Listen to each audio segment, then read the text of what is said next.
En el día de hoy, amigo oyente, nos toca estudiar uno de los grandes capítulos proféticos de la palabra de Dios. Cuando estábamos estudiando la primera epístola a los Tesalonicenses, señalamos el capítulo 4, comenzando en el versículo 13, donde se comienza a hablar del arrebatamiento de la iglesia. También eso tenía que ver con el día del Señor, digamos de paso, y la gran tribulación y la venida de Cristo en gloria a esta tierra. Todo eso usted lo puede encontrar en la primera carta a los Tesalonicenses. Ahora, en esta epístola, en esta segunda epístola a los Tesalonicenses, en el capítulo 2 que tenemos ante nosotros, el énfasis se da al período de la gran tribulación. También vamos a encontrar aquí uno de los mejores pasajes, según nuestra opinión, en cuanto al rapto de la iglesia. En nuestro programa anterior leímos en el capítulo 1 de esta segunda epístola a los Tesalonicenses, el versículo 10, que nos decía, «Cuando vengan aquel día para ser glorificado en sus santos y ser admirado en todos los que creyeron, por cuanto nuestro testimonio ha sido creído entre vosotros». Y creemos que eso tiene referencia a su venida a esta tierra. Ahora, cuando Él venga en el arrebatamiento de la iglesia, lo que sucede allí es que la iglesia misma es tomada. Los creyentes, los muertos y los vivos, son tomados para encontrarse con el Señor en el aire. Estos no regresan a la tierra entonces con Él. Van a un lugar que el Señor ha preparado para la iglesia. Él dice que Él los tomará y los llevará con Él. Bien, el mundo entonces entra al período de la gran tribulación, y al final de ese período el Señor Jesucristo viene en gloria y juicio a la tierra. En el momento del arrebatamiento de la iglesia, Él no juzga a la tierra para nada. Eso lo vemos expresado en manera muy clara ya en el capítulo 4 de la primera epístola a los Tesalonicenses. El Señor Jesucristo mismo nos ilumina en cuanto a esto en el capítulo 14 del Evangelio según San Juan, y Pablo lo repite una y otra vez. También creemos que tenemos esto en el mensaje a las iglesias mencionado en el libro de Apocalipsis. Cristo no viene a juzgar a la tierra en esa ocasión, pero sí viene al fin del período de la gran tribulación. Y este capítulo 2 nos aclara mucho este asunto. Así es que lo que mencionamos del versículo 10 del capítulo 1 de la segunda epístola a los Tesalonicenses es la mención de su venida a la tierra, porque vimos en nuestro programa anterior que Él viene en juicio y tuvimos ante nosotros este gran tema del infierno. Ya hemos tratado eso. Ahora vamos a tratar con otra cosa aquí en el capítulo 2. Y comenzando nuestra lectura en el versículo 1, tenemos que, «Pero con respecto a la venida de nuestro Señor Jesucristo y nuestra reunión con Él, os rogamos, hermanos». Ahora aquí se hace referencia a nuestra reunión juntos con Él. Y este aspecto de la venida es el arrebatamiento de la iglesia. El énfasis se da aquí a nuestra reunión juntos con Él. En esta oportunidad no hay ninguna clase de juicio. La razón por la cual menciona esto lo vemos en el versículo 2, donde dice, «Que no os dejéis mover fácilmente de vuestro modo de pensar, ni os conturbéis ni por espíritu, ni por palabra, ni por carta, como si fuera nuestra, en el sentido de que el día del Señor está cerca». Ya hemos tratado de este asunto. El día del Señor no tiene ninguna referencia a la iglesia. Lo que ocurre cuando sucede el arrebatamiento es que el día de Cristo, o el día de gracia, llega a su fin, es decir, el llamamiento de la iglesia, y la iglesia es arrebatada para encontrarse con Él. Así comienza el día del Señor. Y hemos visto que ese es un tema tratado en el Antiguo Testamento, mientras que el arrebatamiento de la iglesia no es mencionado en el Antiguo Testamento. Y lo que ocurre es que comienza con la noche. El día del Señor, nos dice Joel, no es luz, sino que es tinieblas. Es una época de juicio. Comienza de esa manera porque el día hebreo, como lo vemos allá en el capítulo 1 de Génesis, comienza con la tarde, ya que leemos, «Y fue la tarde y la mañana un día». En este versículo, pues, se menciona algo que había circulado por esa zona por palabra o por carta, ya que leemos, «ni por palabra ni por carta». O alguien había dicho que habían tenido una comunicación especial del Señor. Es interesante leer esto. Siempre tenemos algún grupo de personas que parecen recibir información directa del Señor. Y debemos decir aquí que esta gente en realidad no estudia la palabra de Dios. Ellos quieren recibir los mensajes directamente. Es mucho más fácil tener una conversación por teléfono y recibir el mensaje de esa manera que el ir a la escuela y tomar la Biblia y estudiarla. Así es que por Tesalónica estaba circulando un mensaje por medio del cual algunos decían que tenían una revelación especial, algo que el hermano Pablo en realidad no les había dicho. Y eso también es algo muy interesante. Estos super santos reciben algo que nadie más puede recibir. Y allí estaban aquellos que recibían esto, y dice aquí Pablo, ni por palabra, es decir, que era un mensaje que se pasaba de boca en boca. Luego dice, ni por carta. Parece que por allí estaba circulando una carta fraudulenta. Nos imaginamos que nadie en realidad la había visto. Y continúa Pablo diciendo, como si fuera nuestra, es decir, de parte de Pablo, Timoteo y Silas, en el sentido que el día del Señor está cerca. Esto había causado un problema con los creyentes en Tesalónica, y usted ya se puede dar cuenta por qué. Ellos estaban sufriendo persecución, estaban teniendo dificultades, y era muy fácil para alguien decir, bueno, este es el período de la gran tribulación en el cual nos encontramos. El día del Señor ya ha llegado y ya nos encontramos en él. La palabra de Dios menciona el día del Señor, y el día del Señor comienza con juicio. Y esa es la razón por la cual pensamos que Pedro, en el día de Pentecostés, citó lo que Joel decía, y él dijo a aquellos que la estaban escuchando, quienes sabían que vendría un día en el futuro cuando el Espíritu de Dios sería derramado, pero que iba a ser en el día del Señor. En el versículo 20 del libro de los Hechos de los Apóstoles capítulo 2, él dijo en esa ocasión, el sol se convertirá en tinieblas, y la luna en sangre, antes que venga el día del Señor grande y manifiesto. Y por cierto que eso no ocurrió en el día de Pentecostés. Cuando tuvo lugar la crucifixión de Cristo, hubo un terremoto y también hubo tinieblas. Pero ahora, en el día de Pentecostés, no había nada de eso.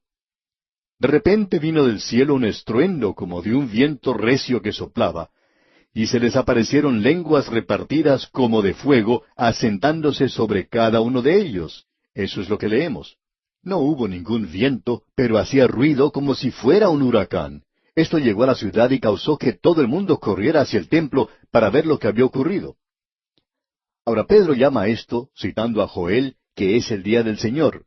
El día del Señor es un tiempo de juicio, y comienza de esa manera.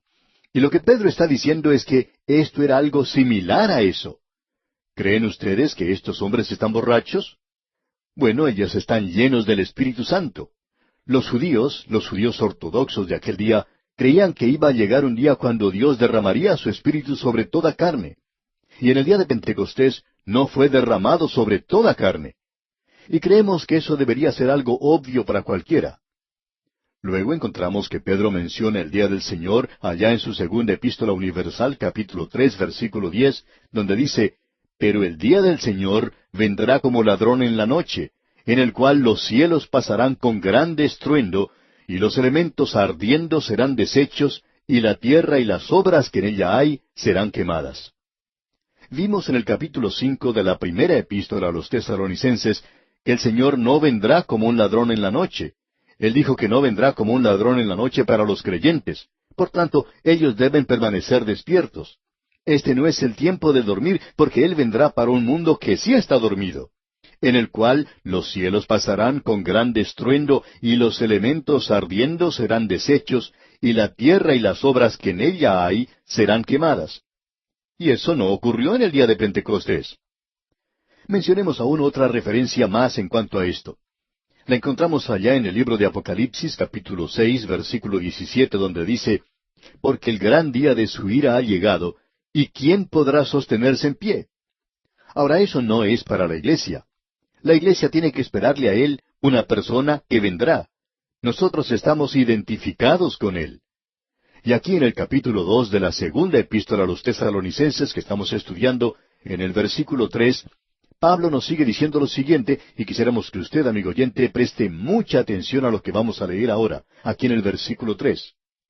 Nadie os engañe en ninguna manera, porque no vendrá sin que antes venga la apostasía, y se manifieste el hombre de pecado, el hijo de perdición. Ahora preste mucha atención, amigo oyente. Lo que dice Pablo aquí, nadie os engañe en ninguna manera. No seamos engañados hoy. Escuchemos una vez más lo que dice Pablo.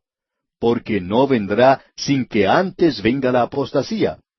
¿A qué se está refiriendo? Al día del Señor. No está haciendo referencia al rapto de la iglesia, sino que se refiere al día del Señor. No vendrá sin que antes venga la apostasía. Eso es la primera cosa. Y se manifieste el hombre de pecado. Aquí tenemos esas dos cosas. Tenemos dos cosas que deben tener lugar antes de que el día del Señor pueda comenzar. Y ninguna de estas cosas ha tenido lugar aún. Lo primero que tendrá lugar es que debe haber un apartamiento, una separación primero. Hay algunos que miran a esto como si fuera la apostasía. Y lo interesante es que opinamos que se refiere a eso. Sin embargo, significa mucho más que eso, porque la palabra que se utiliza aquí tiene un significado más profundo aquí que ese. Este apartarse es una traducción de la palabra apostasía y viene de la raíz apóstasis, que en realidad indica partir o quitar, y el verbo significa quitar o remover. Debe haber, pues, una remoción. Ahora, hay dos clases de remociones que van a tener lugar. Una es que ellos se apartarán de la fe. Eso es apostasía. Pero eso no puede tener lugar hasta que la iglesia verdadera sea quitada, porque habrá una apostasía total cuando venga el Señor. Porque el Señor Jesucristo dijo allá en el Evangelio según San Lucas, capítulo 18 y versículo 8, «Pero cuando venga el Hijo del Hombre, ¿hallará fe en la tierra?». Se refiere aquí al cuerpo de verdad que Él había dejado. Y la respuesta a esto es no. O sea, no hallará fe. Él no encontrará fe. Habrá una apostasía total, completa. ¿Y por qué? Por dos cosas. La organización se ha apartado de la fe, se ha apostatado, pero ha habido también otro apartamiento, y ese es el apartamiento de la iglesia verdadera, ya que el uno provoca lo otro. Es decir, que el día del Señor no puede venir, y eso también quiere decir que la gran tribulación no puede comenzar, y el hombre de pecado no puede aparecer, hasta que suceda ¿qué? Hasta que tenga lugar esta separación, la remoción de la iglesia, la partida de la iglesia de esta tierra. Y de eso es de lo que él ha hablado abundantemente en la primera epístola. Él no va a repetir eso aquí porque él está enfatizando ahora el día del Señor, y ya él ha dicho a los creyentes todo lo que tenía que decir en cuanto al arrebatamiento. Porque el Señor mismo, con voz de mando, con voz de arcángel y con trompeta de Dios, descenderá del cielo, y los muertos en Cristo resucitarán primero.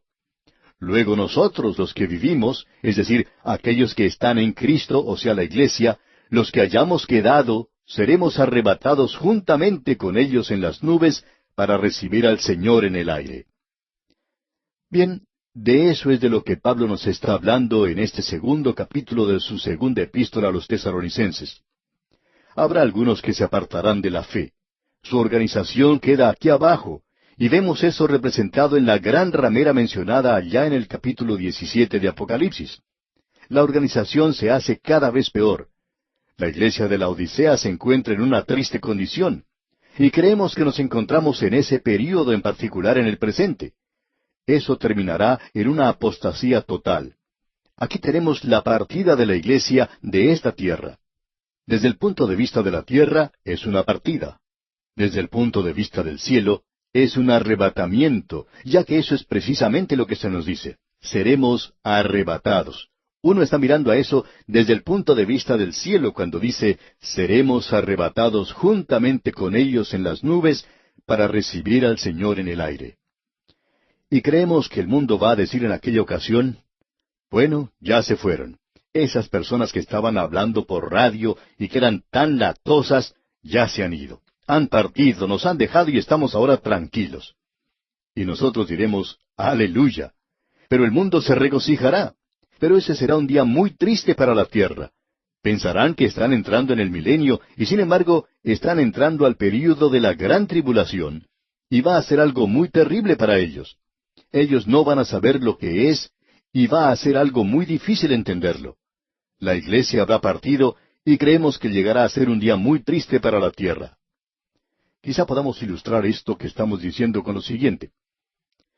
En cierta ocasión había en un moderno aeropuerto, en una de las salas de espera, una joven pareja. Él era un soldado del ejército. Ella era una muchacha muy hermosa y tenían un niño muy bonito también. No estaban diciendo nada, estaban allí sentados, y el niño se veía muy contento y jugaba con sus padres. Pero cuando pasaron unos pocos minutos, se anunció la partida del avión, y los jóvenes se pusieron de pie, y ese soldado abrazó a su esposa y a su niño, y comenzaron a llorar. Los dos mayores lo hicieron, porque el niño no se daba cuenta de lo que ocurría, y simplemente se reía, pero su mamá y su papá estaban llorando. Aparentemente, el joven soldado regresaba al lugar de servicio que se le había asignado, así es que él tomó su maletín de mano y salió. Luego, cuando se había apartado ya a cierta distancia, se volvió y saludó con su mano. Su esposa quedó en ese lugar, con su rostro lleno de lágrimas, y se aproximó a una ventana para poder observar mejor la partida del avión. Y luego, cuando ya el avión había partido, salió llevándose a su niño. Ahora, eso era una partida. Era una apostasía, si se me permite la expresión. Eso es lo que había ocurrido.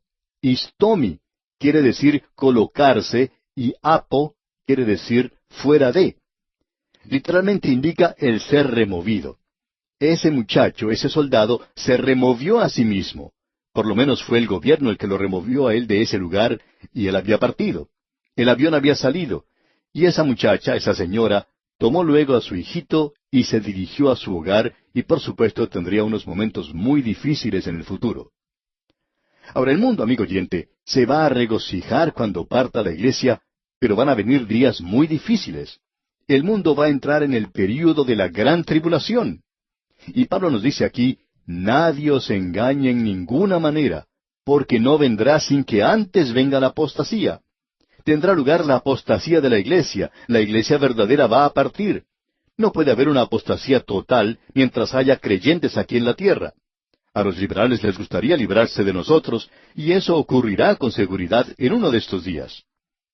Luego, la segunda cosa que él menciona en este versículo es, y se manifieste el hombre de pecado, el hijo de perdición. Cuando él sea revelado, cuando él se manifieste, usted se encontrará en el período de la gran tribulación.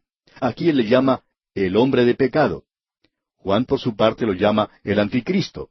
Y de paso digamos que Juan es el único que usa ese término. Este personaje tiene como 30 títulos diferentes en la Biblia. Él es un tema del Antiguo Testamento. Él será el hombre de Satanás. Vamos a hablar de eso cuando nos toque estudiar la primera epístola del apóstol Juan y el Apocalipsis, y lo haremos con más detalles. Pero aquí queremos decir que este hombre volverá a reunir el imperio romano, y luego él llegará a ser finalmente un dictador mundial, y él va a engañar al mundo. Pero él no puede aparecer aún en poder. Él podría estar en nuestro medio hoy, pero él no puede venir en poder y revelarse hasta que se haya entrado al período de la gran tribulación. En cuanto a él, se nos dice aquí en el versículo 4 de este capítulo 2 de la segunda epístola a los Tesalonicenses, el cual se opone y se levanta contra todo lo que se llama Dios o es objeto de culto, tanto que se sienta en el templo de Dios como Dios, haciéndose pasar por Dios. Una de las cosas que este hombre dirá es, por supuesto, que Él es Dios. Y vamos a tener que esperar hasta hablar de esto cuando lleguemos a nuestro estudio al capítulo 13 de Apocalipsis. Y allí encontramos la bestia que sube del mar. Ese será el anticristo reuniendo a Europa occidental como la conocemos en el día de hoy, y éste unirá a todos estos países nuevamente, y cuando él haga eso, él se mostrará a sí mismo como Dios, y el mundo creerá que él es Cristo. Y ese es el gran engaño que se menciona aquí. Ahora, en el versículo 5 de este capítulo 2 de esta segunda epístola a los Tesalonicenses leemos, ¿no os acordáis que cuando yo estaba todavía con vosotros os decía esto? Pablo no tenía dificultad o inconveniente en hablar de esas cosas. Hay algunos que dicen que los predicadores hoy no deberían tocar esas cosas. Sin embargo, Pablo hablaba de esto. Pablo dice, cuando yo estaba todavía con vosotros os decía esto. Y continúa en el versículo 6 diciendo, y ahora vosotros sabéis lo que lo detiene, a fin de que a su debido tiempo se manifieste. Bien, ¿qué es lo que puede detener el mal en este mundo? Bueno, el único que conocemos es el Espíritu Santo. El gobierno no lo puede hacer. En ningún país sucede eso. El Imperio Romano no lo pudo hacer. Ellos formaban una fuerza de mal en sí mismo. Y luego Pablo dice aquí en el versículo 7, porque ya está en acción el misterio de la iniquidad, solo que hay quien al presente lo detiene, hasta que Él a su vez sea quitado de en medio. Ya tenemos iniquidad en este mundo, y eso aumentará. Ahora, ¿a quién se refiere cuando dice que será quitado de en medio? Él, el Espíritu Santo, será quitado con la iglesia. Ahora alguien se podrá preguntar, ¿no estará el Espíritu Santo en el mundo durante el período de la gran tribulación? Sí. ¿No estaba en el mundo antes de Pentecostés? Por cierto que sí estaba. Él estaba también en el Antiguo Testamento, pero con una obra o con una misión diferente. Él estará con una misión diferente después que la iglesia sea quitada, porque el Espíritu de Dios nos va a presentar a nosotros, y nosotros somos sellados hasta que llegue el día de salvación. Él tiene que entregarnos al Señor Jesucristo, y si no fuera así, nosotros no podríamos hacerlo, pero Él nos entregará. Y cuando Él haga eso, entonces regresará a la tierra, según creemos, para reanudar su misión anterior en este mundo. Pero no estorbará al mal. Permitirá que el diablo controle esto por un tiempo. Y amigo oyente, yo no quisiera estar aquí cuando el diablo tenga control de este mundo. Parecería que lo tuviese hoy, y para mí eso es demasiado malo. Yo no quisiera estar aquí cuando este mundo sea entregado en sus manos. Y luego en el versículo 8 dice Pablo, y entonces se manifestará aquel inicuo, a quien el Señor matará con el espíritu de su boca, y destruirá con el resplandor de su venida. Será un dictador mundial, el anticristo, el hombre de pecado, y nadie podrá detenerlo. No habrá ningún poder en la tierra. Solo la venida de Cristo lo podrá hacer. Es lo mismo que ocurrió con el pueblo de Dios cuando éste se encontraba en Egipto, y ninguno podía librarlos a ellos. Se encontraban desamparados, pero Dios les dio libertad. Y ese es un cuadro de lo que será cuando el Señor Jesucristo venga a esta tierra para establecer su reino. Y luego leemos en el versículo 9, inicuo, cuyo advenimiento es por obra de Satanás, con gran poder y señales y prodigios mentirosos. Amigo oyente, este es el único obrador de milagros que se ha profetizado en el día de hoy. Siempre nos da temor cuando alguien dice que una persona está realizando milagros hoy porque ellos no han venido del cielo. El próximo que vendrá será proveniente del diablo. El diablo lo enviará y lo hará con gran poder y señales y prodigios mentirosos. ¿Cómo andamos en el día de hoy? Andamos por fe. No pongamos entonces nuestros ojos en los hombres, sino que debemos ponerlos en Cristo Jesús y andar por fe en el día de hoy. Y aquí nos detenemos por hoy porque nuestro tiempo ha terminado. Continuamos hoy, amigo oyente, nuestro estudio en esta segunda epístola del apóstol San Pablo a los Tesalonicenses, y estamos en el capítulo 2. Y queremos comenzar repitiendo la lectura del versículo 7, donde Pablo nos dice, porque ya está en acción el misterio de la iniquidad, solo que hay quien al presente lo detiene, hasta que él, a su vez, sea quitado de en medio. Ahora, el misterio de la iniquidad comenzó a obrar y estaba obrando en los días del apóstol Pablo y continúa obrando en nuestros días. Usted recordará que el Señor Jesucristo presentó una parábola sobre la condición del reino de los cielos en el día de hoy. Y Él no estaba hablando de la iglesia allí. En realidad, Él estaba hablando del curso que tomó el reino de los cielos. Es el campo donde hoy la palabra de Dios está siendo sembrada. Esa es la condición del reino de los cielos. Pero un enemigo ha venido y ha sembrado cizaña, y la cizaña y el trigo están creciendo juntos. La palabra de Dios y la iniquidad están creciendo juntas hoy. El mundo se está haciendo cada vez peor, y el mundo se está haciendo también cada vez mejor en realidad. Pensamos que la palabra de Dios se está predicando mucho más hoy que en cualquier otro momento de la historia del mundo. Opinamos que la radio ha sido uno de estos medios. La televisión también, aun cuando no tanto, pero la radio está alcanzando hasta los fines de la tierra en el presente. Aparte del idioma castellano en que este programa es transmitido, comenzamos este mismo programa en idioma portugués, con nuestra meta en mente de poder alcanzar al pueblo de Brasil y otros países de habla portuguesa con la predicación, con el estudio de la palabra de Dios. Amigo oyente, nosotros podríamos dar pasos gigantescos si tuviéramos el apoyo del pueblo de Dios que en realidad quiere ver que se predique la palabra de Dios. Las puertas están abiertas y la palabra de Dios está esparciéndose. El trigo está creciendo hoy. pero también está creciendo la cizaña. La iniquidad continuará siendo cada vez peor, pero el Espíritu Santo no permitirá que avance demasiado en la era presente. Después que el Espíritu Santo sea quitado, es como el quitar la tapa de una botella. Luego el líquido, la iniquidad, se derramará por todo el mundo en ese día.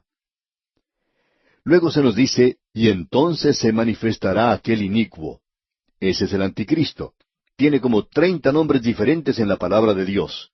Se manifestará aquel inicuo a quien el Señor matará con el espíritu de su boca. Es decir, que de su boca sale una espada de 2 filos, la cual es su palabra. Amigo oyente, la palabra de Dios creó este universo, y todo lo que Dios tuvo que hacer fue hablar. Dios dijo, hágase la luz. ¿Sabe usted lo que es la luz? Es la palabra de Dios. Hoy nosotros tenemos la palabra de Dios escrita. El Señor Jesucristo es la palabra de Dios viviente. No queremos decir con eso que la palabra escrita no es viviente, ya que esa es la razón por la cual es tan potente. Y luego cuando Él venga, vendrá como la palabra de Dios. Ahora Él matará a aquel inicuo con el espíritu de su boca, y lo destruirá con el resplandor de su venida, es decir, la epifanía, el resplandor, la brillantez de su venida. Cuando Él vino a Belén, esa fue una epifanía. Pablo dice, porque la gracia de Dios se ha manifestado para salvación a todos los hombres. En su venida, Él demostró su gracia. Hay personas que hablan hoy de que algunos creyentes pensamos y estamos convencidos que hay una segunda y tercera venida del Señor. Bueno, creemos en más que eso. Él vino hace más de 2000 años. Epifanía. La epifanía. Él vino, como alguien dijo, como un niño pequeño que hizo llorar a una mujer. Él vino vestido de carne humana. Luego Él vendrá y llevará a su iglesia de este mundo. Entonces Él vendrá otra vez y establecerá su reino. Así es que aquí tenemos 3 venidas, si usted quiere verlo de esa manera. Y en realidad en su primera venida tenemos mezcladas 2 venidas de Él. Él nació en Belén y luego no escuchamos nada más de Él hasta que cumple los 30 años de edad. Y luego Él aparece nuevamente y comienza su ministerio. Allí tenemos una primera y una segunda venida, como niño y luego como un hombre de 30 años que fue al templo y lo limpió. Así es que todo esto que se dice hoy cuando uno afirma que Cristo viene por tercera vez es nada más que insensatez en realidad. Como hemos demostrado, podemos nosotros presentar hasta 4 de ellas, y no hay nada malo con ninguna, ya que todo esto es bíblico.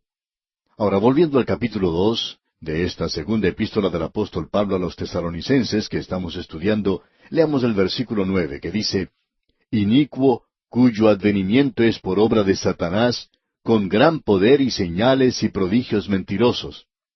Este es el anticristo, el hombre de Satanás, el hombre de pecado, el hijo de perdición, y él vendrá por obra de Satanás con gran poder y señales y prodigios mentirosos. El poder mencionado aquí es Junimus. Ese es un poder físico cuya fuente es algo sobrenatural. Creemos que esto nos dice que Él va a ser uno que va a sanar a muchas personas. Él va a hacer muchas cosas, realizará milagros. También podrá caminar sobre el agua y creemos que será capaz de controlar el viento. Recuerde usted que Satanás permitió en una ocasión que el viento destruyera a los hijos e hijas de Job. Y luego se nos dice, y señales. Es decir, el propósito de eso es el de atraer o complacer el entendimiento. Esto va a tener cierta atracción para el mundo científico de ese día. También lo será para los políticos. También tendrá atracción para el mundo religioso, porque aún hoy la gente es atraída por toda esta clase de cosas. Nos sorprende mucho ver hoy cuántas personas caen en aquello que es realmente falso. Alguien quizá pueda preguntar, ¿por qué creen ustedes que sucede eso? Bueno, puede ser expresado de la siguiente manera. Aquellos que no se mantienen firmes por algo, pueden caer por cualquier cosa. Hay personas hoy que no están arraigados en la palabra de Dios, y Él nos va a hablar de eso, digamos de paso. Nosotros tenemos prodigios mentirosos. Esto es algo que produce un efecto en aquellos que lo están observando. Esto de prodigios mentirosos serán observados por la gente y en todo el mundo se hablará en cuanto a esto. La gente dirá entonces, bueno, ese hombre, ese gobernador mundial del presente, es una gran persona. Mire usted lo que él puede hacer. Ahora, ¿quiénes son los que le seguirán?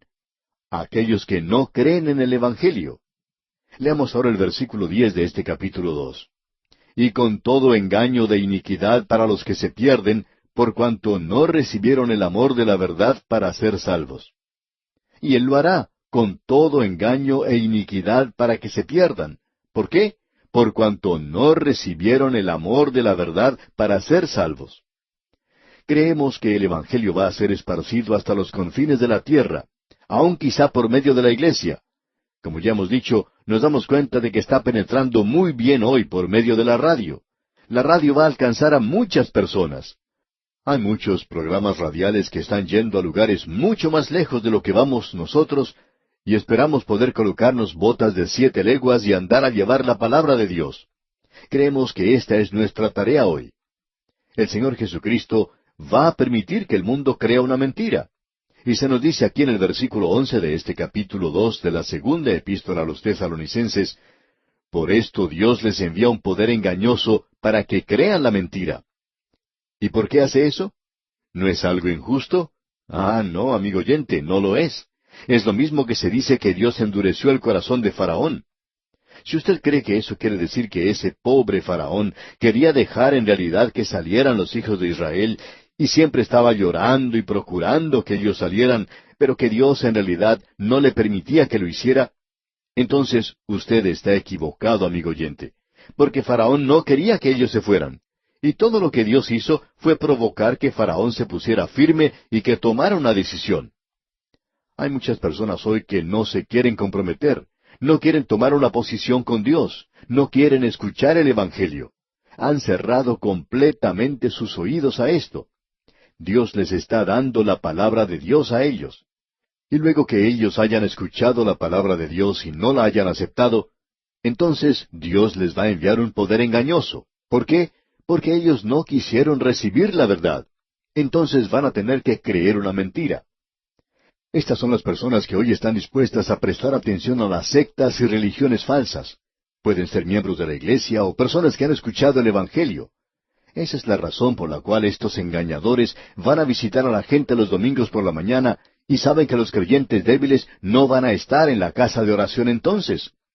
Estos falsos mensajeros saben quiénes son los débiles, pues son aquellos que no quieren estudiar la palabra de Dios, y como resultado, estos mentirosos pueden saber muy bien que los llegarían a alcanzar al presentarles estas mentiras disfrazadas de verdad.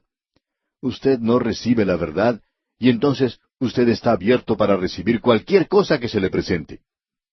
Nos ha sorprendido mucho el observar que personas inteligentes que se sientan en la iglesia y escuchan el Evangelio, luego lo rechazan, y de pronto uno los ve que están siguiendo una de las sectas más bárbaras y extravagantes que uno puede encontrar, o que están siguiendo a un individuo que es falso y que no les está dando para nada la palabra de Dios. ¿Por qué? Porque así son las cosas. Dios hace eso para separar las cabras de las ovejas. Y esa es la mejor forma de hacerlo. Ellos no quieren recibir el amor de la verdad, y ahora Dios les envía un poder engañoso para que crean la mentira. Ahora, ¿cuál es la mentira? Creemos que el anticristo les va a decir, ustedes son realmente inteligentes al no llegar a ser unos locos religiosos y creer en Jesucristo, que Él iba a venir y a llevarlos a ustedes y sacarlos de este mundo. Esas personas probablemente han partido en un viaje a la luna y han desaparecido, y quizás se encuentran en algún lugar en el espacio y no saben lo que están haciendo.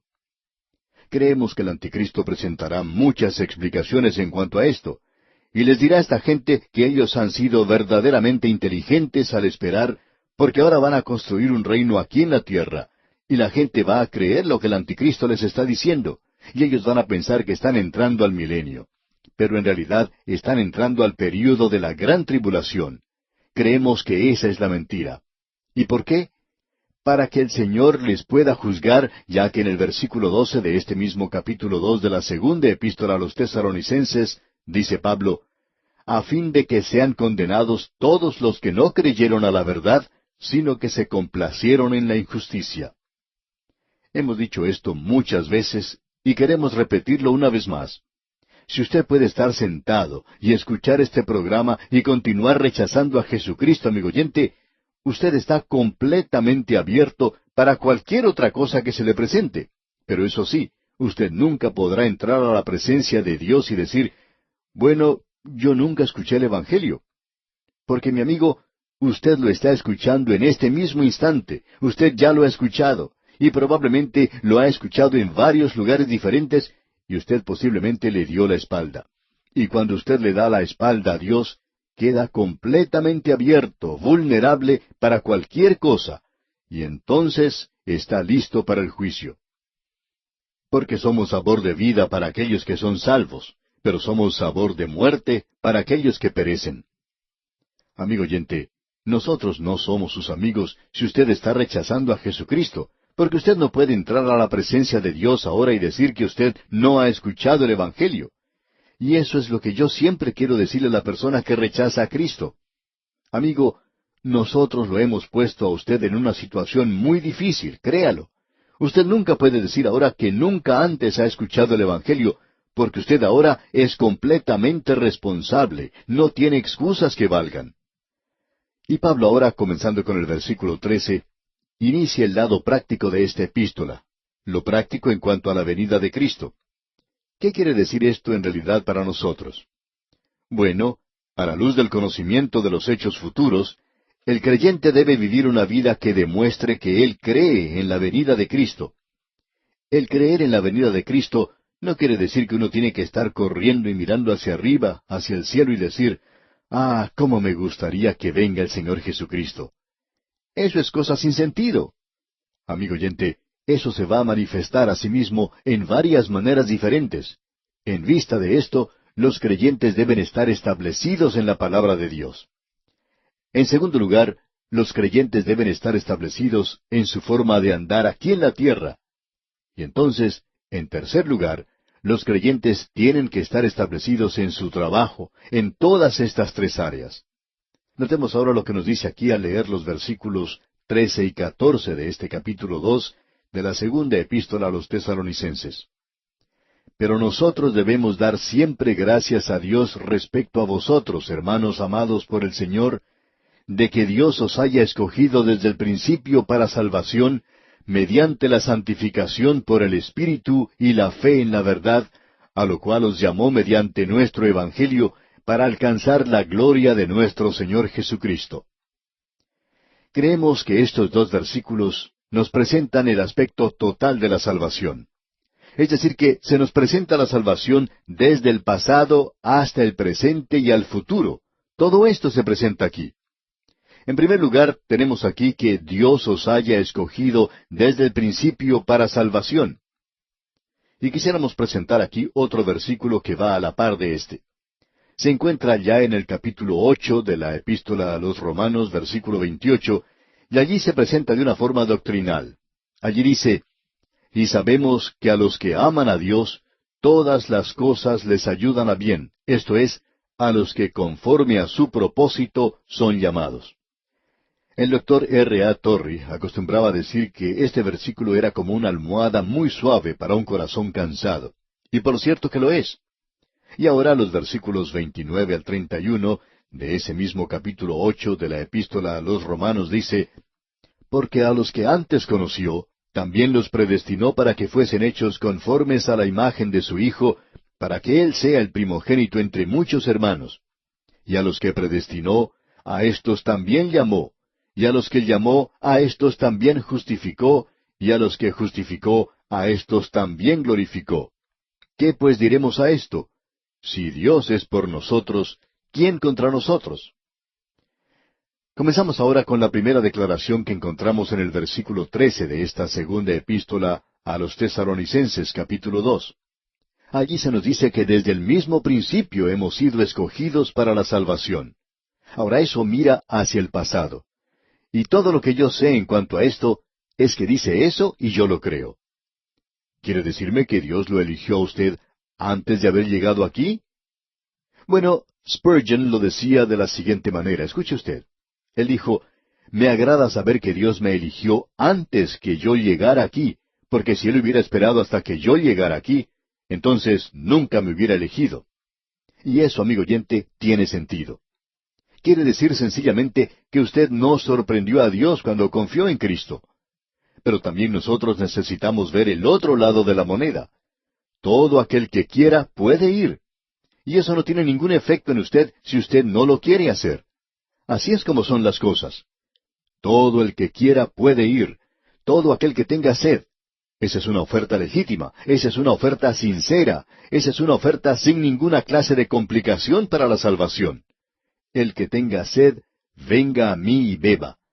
Y la razón por la cual usted no está viniendo es porque usted no ha sido escogido. La razón es porque usted no tiene sed. Usted no piensa que necesita un Salvador. Así es que aquí se menciona a aquellos que han sido escogidos desde el principio para salvación. Y eso, como dijimos, mira hacia el pasado. Luego leemos, mediante la santificación por el Espíritu. Ya hemos dicho anteriormente que cuando la santificación se usa en relación con el Espíritu Santo, es algo práctico. Cuando es en relación a Cristo, es en cuanto a posición. Así es que la santificación del Espíritu aquí quiere decir que Él quiere que usted crezca en gracia en esta tierra. Él quiere que usted se desarrolle. Y luego tenemos, y la fe en la verdad.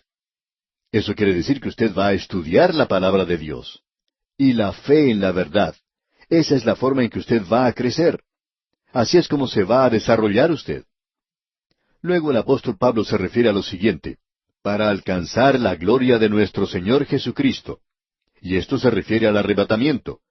Porque, amados, ahora somos hijos de Dios, y aún no se ha manifestado lo que hemos de ser, pero sabemos que cuando Él se manifieste, seremos semejantes a Él, porque le veremos tal como Él es. Esa es una declaración maravillosa, ¿no le parece? Luego tenemos una declaración allá en la Epístola a los Colosenses, capítulo 1, versículo 27, que dice, a quienes Dios quiso dar a conocer las riquezas de la gloria de este misterio entre los gentiles, que es Cristo en vosotros, la esperanza de gloria. Y eso mira hacia el futuro. Así es que aquí tenemos el aspecto total de la salvación. Yo he sido salvo, yo estoy siendo salvo y seré salvo. Ahora, ¿qué es lo que le permite crecer al creyente? Es la palabra de Dios. Y leemos aquí en el versículo 15 de este capítulo 2 de la segunda epístola a los Tesalonicenses, así que, hermanos, estad firmes y retened la doctrina que habéis aprendido, sea por palabra o por carta nuestra. Pablo se está refiriendo, por supuesto, a lo que él les había enseñado cuando estuvo con ellos. La palabra, usted puede darse cuenta, le permite al creyente pararse y estar firme. La palabra trae consolación y aliento. La palabra y la obra están relacionadas mutuamente. El estudio de la palabra le lleva a usted a la obra o al trabajo para el Señor. Escuche lo que Pablo nos dice aquí en los versículos 16 y 17 de este capítulo 2 de la segunda epístola a los Tesalonicenses. Y el mismo Jesucristo, Señor nuestro, y Dios nuestro Padre, el cual nos amó y nos dio consolación eterna y buena esperanza por gracia, conforte vuestros corazones, y os confirme en toda buena palabra y obra. Él conforta los corazones. La palabra de Dios le confortará a usted y le edificará. Eso es lo importante. Y si usted es edificado, entonces le traerá consuelo. Y también dice, y os confirme. Eso quiere decir que usted está arraigado en la palabra de Dios. Usted no será empujado por cualquier viento de doctrina. Usted no estará siguiendo cualquier cosa que se presente o leyendo cualquier libro que salga porque presente algo del momento en lo cual la gente está interesada. Necesitamos, pues, estar establecidos en la fe. Amigo oyente, esto es muy importante. Usted puede apreciar que la palabra de Dios es, por tanto, aquello que le guiará a usted a hacer la obra de Dios.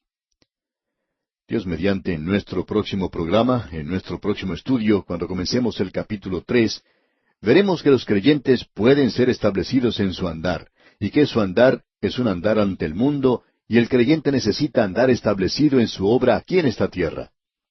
Amigo oyente, hoy es algo engañoso y usted se puede engañar a sí mismo y a los demás cuando usted habla de cómo ama la venida del Señor, pero no estudia la palabra del Señor y la palabra de Dios no se manifiesta entonces a sí misma en su vida y no hace que usted trabaje. Amigo oyente, si usted realmente cree que Jesucristo viene, entonces va a estar muy ocupado. Usted va a trabajar por Él porque usted tiene que rendir cuentas ante Él y Él puede estar aquí mañana. Y si así es, yo quiero estar ocupado en el día de hoy. Usted no va a tener tiempo de estar en la ventana mirando a ver si Él viene, o siempre mirando hacia el cielo para ver cuándo va a aparecer. Usted va a estar observando a su alrededor y haciendo la obra del Señor aquí en esta tierra. Esa es la mejor prueba de que usted sí cree en su venida. Y aquí, amigo oyente, vamos a detenernos por hoy. Y antes de despedirnos, le sugerimos que usted lea todo el capítulo 3 de esta segunda epístola a los Tesalonicenses para estar bien informado de su contenido y así pueda sacar el mayor provecho posible de este estudio.